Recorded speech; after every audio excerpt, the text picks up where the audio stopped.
شروع اللہ کا نام لے کر جو بڑا مہربان نہایت رحم والا ہے۔ اے نبی صلی اللہ علیہ وآلہ وسلم، اپنے پروردگار کا نام لے کر پڑھو جس نے تمام کائنات کو پیدا کیا، جس نے انسان کو خون کی پھٹکی سے بنایا۔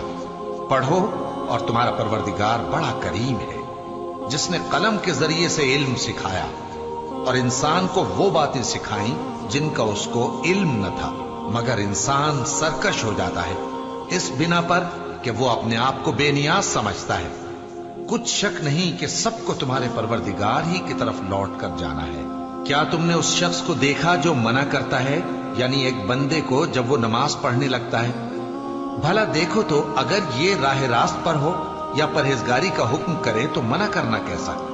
تو اس کا انجام کیا ہوگا؟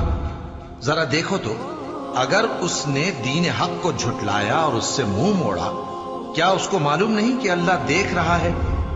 دیکھو اگر وہ باز نہ آئے گا تو ہم اس کی پیشانی کے بال پکڑ کر گھسیٹیں گے، یعنی اس جھوٹے خطا کار کی پیشانی کے بال، تو وہ اپنے یاران مجلس کو بلا لے، ہم بھی دوزخ کے فرشتوں کو بلائیں گے۔ دیکھو اس کا کہا نہ ماننا اور سجدہ کرنا اور اللہ کا قرب حاصل کرتے رہنا۔